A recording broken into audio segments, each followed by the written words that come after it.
गुरुर्ब्रह्मा गुरुर्विष्णु गुरुर्देवो महेश्वरः गुरुः साक्षात् परब्रह्म तस्मै श्री गुरवे नमः। विनायकं गुरुं भानु ब्रह्मा विष्णु महेश्वरं सरस्वतीं प्रणम्यादौ सर्वकार्यार्थसिद्धये रत्नपूर्वकं नमस्करोमि। यहाँ पे आपने सबसे पहले आपने आया भगवान के चरणों में स्तुति किया, पूजन किया, स्नान इत्यादि करके आपने यहाँ पे पूजा स्टार्ट किया। सर्वप्रथम जो है आप गणपति भगवान जी का स्मरण किया है कि आप हमारे पूजा में और हमारी पूजा को स्वीकार कीजिए। हमारे जीवन में जो बाधाएं हैं, जो रुकावटें हैं, वो सब दूर होना चाहिए। तो आपने भगवान गणपति जी का पूजन किया है। भगवान गणपति का यहाँ पे आपने अभिषेक किया है। कोई भी कर्म करते हैं तो सर्वप्रथम भगवान गणपति का ही पूजन किया जाता है। उनका आपने अभिषेक किया गणेश सर्वशीर से मंत्रों के द्वारा। इसके बाद आपने उनका पूजन इत्यादि करने के बाद भगवान गणपति जी का आपने आरती किया है। गणपति भगवान की दो पत्नियां हैं, रिद्धि और सिद्धि। उनके दो बेटे भी हैं, शुभ और लाभ। आपके घर में शुभ की प्राप्ति हो, अच्छा हो, लाभ, घर में धन लक्ष्मी की प्राप्ति हो, जिसके लिए यहाँ पे आप आए वो आपका काम होना चाहिए। तो आपने एक नंबर में भगवान गणपति जी का पूजन किया है। 2 नंबर में आपने कलश की पूजन किया है।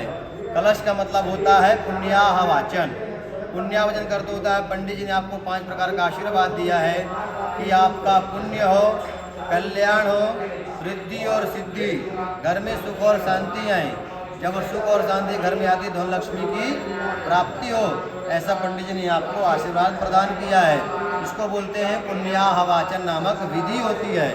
हमारे जो पत्रिका में, जो कुंडली में हमने जो दोष देखा, जो कुंडली में जो काल सर्प दोष होते हैं वो 12 प्रकार के होते हैं। उनमें से जो मेन होते हैं 12।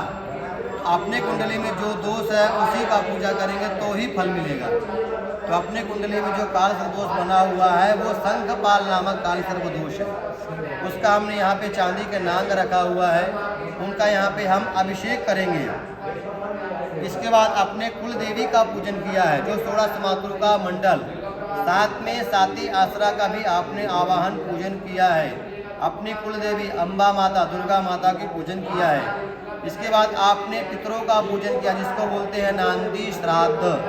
नांदी मतलब होता है शुभ, श्राद्ध मतलब श्रद्धा से किया हुआ कर्म। नांदी श्राद्ध, जिसको संतान की उत्पत्ति नहीं होती है, जिसको पितृदोष लग जाता है, उसको प्रॉब्लम आती है, इसलिए पितरों का पूजन करना चाहिए ताकि संतान की उत्पत्ति होने में प्रॉब्लम नहीं होती। इसके बाद आपने 4 वेदों का पूजन किया है, जिसको बोलते हैं नाग मंडल। अष्टभद्र मंडल की पूजन आपने किया, जो कलर से बनाया हुआ है। 4 वेद, 4 उपवेद, ब्रह्मादि अष्टभद्र मंडल है, नागों का मंडल। वहाँ पे उनका आपने आवाहन स्थापना पूजन किया है। इसके बाद में आपने ग्रहों की पूजन किया है, जो बीच में है वो सूर्य भगवान है। इसके बाद जो कॉर्नर में सफेद में वो चंद्रमा है, जो ट्रायंगल आकार लाल कलर का है वो मंगल है, जो बाण की तरह ग्रीन में बना हुआ है कॉर्नर में वो बुध भगवान है।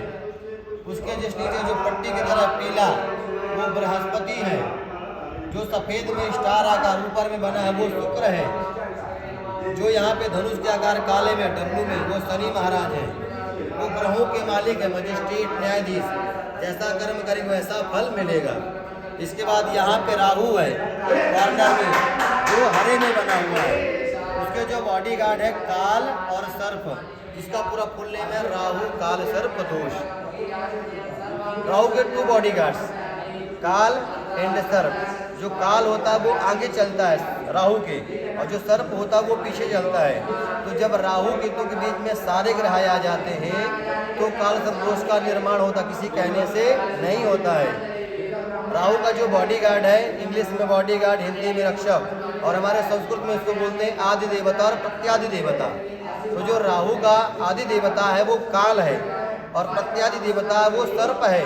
तो सर्प जब सभी ग्रहों को पकड़ लेता है तो जो ग्रह को फल देते हैं वो फल देना बंद कर देते हैं। इसीलिए जीवन में बाधाएं, रुकावटें आती हैं, विवाह में, जॉब में, संतान में, या करियर में, या मन स्थिर नहीं रहता। वो राहु का प्रभाव होता है, काल सर्प का प्रभाव। इसलिए इनका पूजा करने सारा दोष मुक्त हो जाता है। और लास्ट में भगवान शिव जी की पूजा करेंगे, देवादिदेव महादेव। लास्ट में कोई भी पूजा करते हैं भगवान शिव जी की पूजा होती है।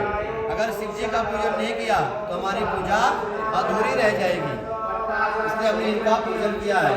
लास्ट में जो चांदी के नाग रखे हुए हैं, ये नागों का स्थापना होगा, इनका प्रतिष्ठा होगा, इनका अंग आवरण होगा। फिर ये नाग जो नागिन है आपको दिया जाएगा और कुशावर्त कुंड में नाग नागिन को विसर्जन किया जाएगा। आपकी कुंडली में जो दोष है शंखपाल नामक काल सर्प दोष, उसी नाग नागिन को विसर्जन करना है कुशावर्त कुंड में और स्नान भी कर लेना है। इसके बाद आप दर्शन करेंगे, दर्शन करने के बाद हमारा कार्यक्रम संपन्न हो जाएगा। बोल शंकर भगवान की जय। आप पूजा से प्रसन्न हैं? पूजा कैसी लगी? पूजा समझ में आया? क्योंकि शास्त्र में कहा गया है यजमान के मन की संतुष्टि पूजा का फल है। यजमान का मन प्रसन्न होना चाहिए, तो ही पूजा का फल है। अब हम कितना भी मंत्र बोलेंगे, चिल्लाएंगे, आपका मन प्रसन्न नहीं रहेगा तो पूजा का फल मिलेगा? नहीं मिलेगा। तो जो जो हमारे कुंडली में दोष है उसका यहाँ पे पूजा ने स्थापना किया है ताकि पूर्ण फल की प्राप्ति हो। ठीक है, ब्रह्मकेश्वर भगवान की जय।